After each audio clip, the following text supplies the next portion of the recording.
Qoraqalpog'istonlik Beknazarning yangi startapi kombinatorda namoyish qilindi. Dunyoning top 100 qahramoniga aylangan o'zbek ayoli. O'zbekistonni yakka sayohat uchun eng yaxshi yo'nalishlar top 5 taligiga kiritildi. Assalomu alaykum, efirda Fakt 24 informatsion dasturi.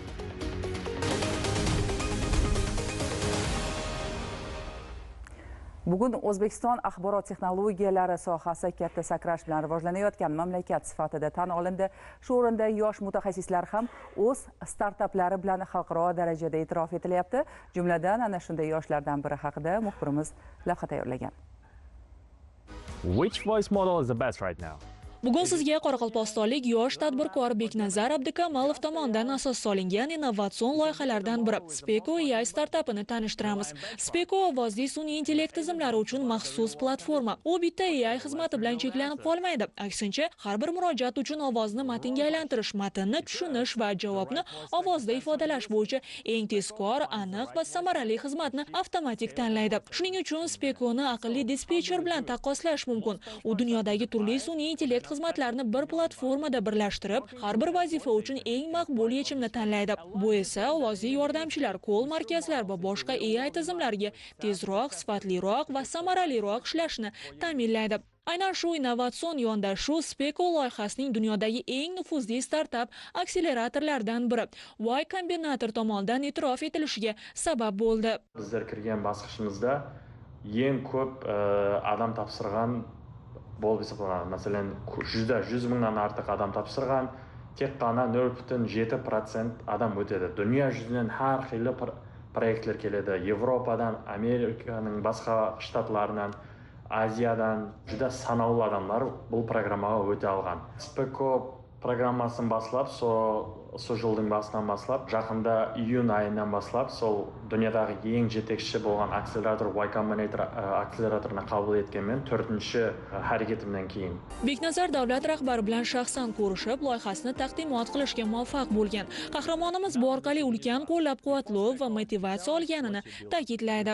O'tgan yili hurmatli prezidentimiz Nukus qalasiga kelib, yangi IT park maratining ochilish marosimida kelib, biz yoshlar bilan so'lashib, proyektlarimiz bilan tanishgan edi. Ham bizlar uchun bu juda ulkan ahamiyatga ega kun bo'ldi.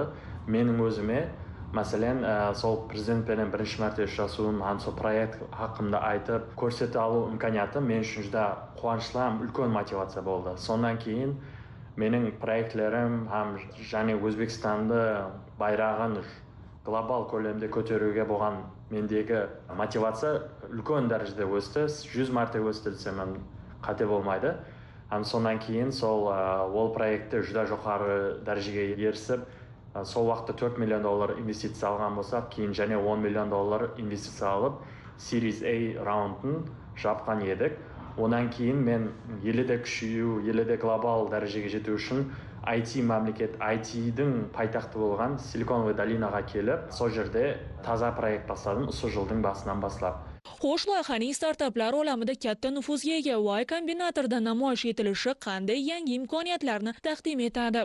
Birinchidan bu investitsiya bo'lib hisoblanadi. Ular $500 ming investitsiya kiritadi. Ikkinchidan bu juda yuqori darajadagi programma bo'lib, bu yerga kirgan proyektlar har qanday investorlarning e'tiborini tushadi. Juda yuqori darajadagi erishgan investorlar bizlar bilan birdan tikka ishlashadi.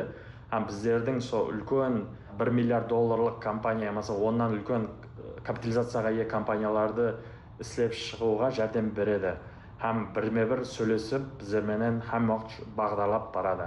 Ham har xil yuqori darajadagi qo'noqlar kelib, bizga leksiya o'tadi. Masalan, Sam Altman keldi, OpenAI boshlig'i, Brex degan kompaniyalarning Sam Altman degan Y Combinatordan o'ylab topganidan so'lar kelib, bizlarga leksiya o'tib, bizlarga o'zining yo'l jabosini ko'rsatib o'tibdi.